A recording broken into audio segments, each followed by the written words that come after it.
Chicago, Chi-town, the Windy City, a city brimming with culture and history and, let's face it, really, really good food. We're kicking off this 24 hours on a Saturday morning. After a long work week here, I have about a day left to explore the city and I'm exhausted, but I can sleep when I'm dead. So let's get going. We start the day off with nothing but caffeine to fuel us, having had a huge client dinner at Cheval the night before. I'm not gonna lie, the burger was overrated and I got no footage because I was on the clock, but I wasn't too disappointed about that. After waiting 2 hours, I expected something a little more. Anyway, we digress. Saturday morning, we're caffeinated and we head straight to the river for the famous architectural boat tour. A calm and informative introduction to the city. This tour talks you through the different buildings, their history, and the river as the lifeblood of Chicago. It's a really great way to appreciate the city from a different perspective and a fascinating trip for anyone who is even mildly interested in architecture like me. We hopped off at about 12:30 p.m. and quickly hustled over to the infamous Cloud Gate. A bit of fun, another tick off the sightseeing list before we can appropriately start diving into what we really care about: food. At this point, I'm hangry. Having eaten nothing since that disappointing burger last night, it's time to really get a move on and find somewhere to eat stat. But a city like Chicago, you don't want to waste a meal on any soggy sandwich. And I know this in my soul, but my stomach is growling so loud that right now, McDonald's feels like it might do the trick. Reluctantly, I'm dragged by my insistent partner on a train to Wicker Park. By this point, I'm nonverbal. My arms are so weak, I can't even muster the strength to take footage, so these stock photos will have to do. Ro has the audacity to suggest we have a little look at the shops, and I shoot back a look so threatening I can literally see him shrink in horror. He pivots, and right there, right next to the train station, is our savior, Big Star. Tacos, beer, good music, good vibes. I have to say, this boy knows how to pick 'em. One sip of Pacifico and I immediately love him again. The food arrives and let me tell you, it did not disappoint. One pescado taco, fish so crisp it could almost break a tooth. One shrimp fritos, more deep fried seafood and I'm not complaining. And one carne asada, sloppy but in the best way possible. All of these tacos were fresh, balanced, and hit the spot. We also got one sprouts to starter, which might have been the winner. Crispy Brussels sprouts, refried beans, some more green stuff that added some zing, and at this point, I feel alive again. At this point, we are so content. We could settle in, order a few margs, 8 more tacos, and let the day sweep us away, but we have self-restraint, okay? And we know that there's more bars and more restaurants whispering our names, so we reluctantly pay the bill and get walking. Now, I'm well fueled by this point, so I happily oblige when Ro suggests we walk through the streets of Wicker Park to Logan Square, where our next stop awaits. Bungalow by Middlebrow. A sexy little wine bar meets upscale pub that serves snacks and pizza, except for the 1 hour that we were there, which also so happened to be happy hour. Cheap wine while basking in the afternoon sun? How could you complain? Ro grabbed an orange wine and I grabbed a red. Honestly, I can't remember what they were, but I do remember having serious envy because his orange wine was one of the best I've had in the US so far. At this point, I'm feeling really good. But we thought, it might be time to shake up the day and source an activity. A quick search from my in-house travel agent and he finds a brewery, but a few steps down the road called Solemn.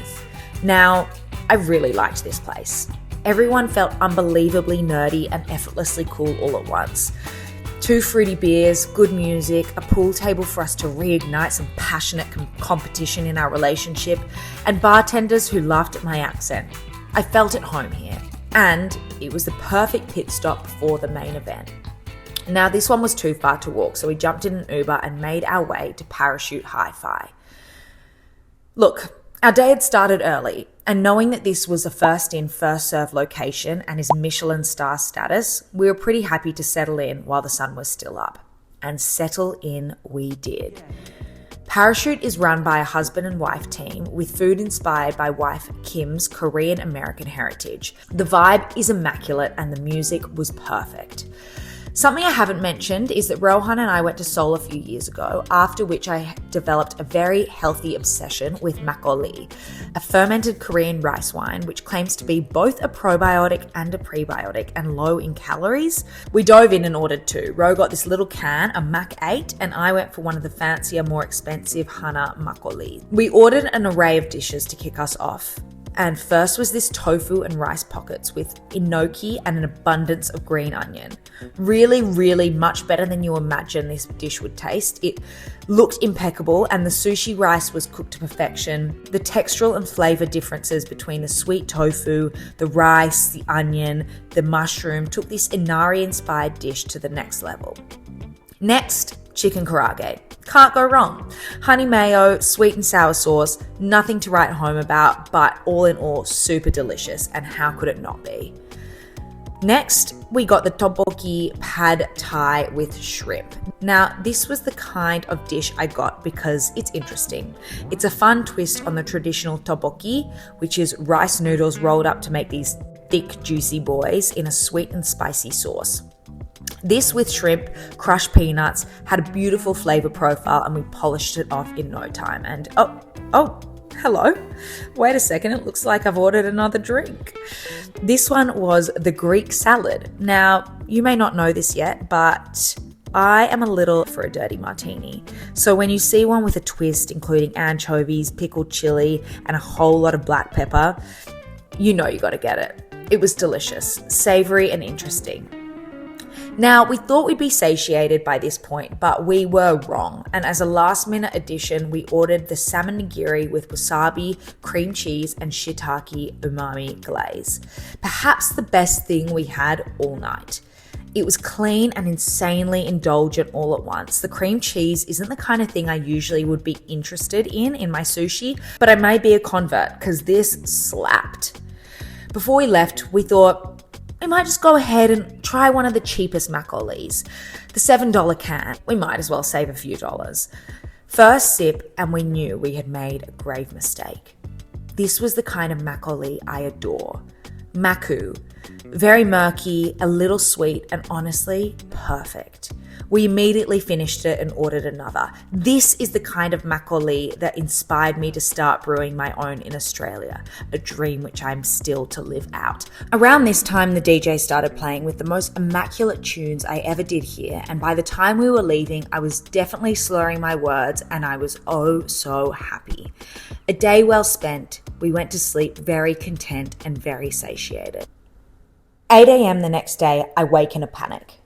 There's only 3 hours left until we have to hop in an Uber to the airport and go back to Austin. I waited an appropriate amount of time before I shook Ro awake. He dragged himself out of bed, and before long we were walking from our downtown hotel to Doma Cafe. And if you know kind of place, according to Rohan. You walk in, you immediately line up, you're unsure of what the possibility this line might hold at the end. We ordered 2 strong cappuccinos, the Cheval and the Cavus Club. I really apologize if I've pronounced those wrong. The food didn't take long to arrive and again hit the spot. Roast chevapi was insane. Beef sausage, so moist and plentiful, just how I like my sausages, with a salted clotted cream that tasted the closest you can get to butter without it actually being declared as much. Mine was a daintier half-vegan sando with pumpkin, avo, slaw, coriander, lime, and it felt like it was healing me from the inside out. The coffee was also great. We left knowing we needed to get our hurry on in order to get home, pack, and Uber back to the airport in order to not miss our flight, which we may or may not have done on our way to Chicago. Halfway home, I was struck with a desperate need for sugar, and lots of it.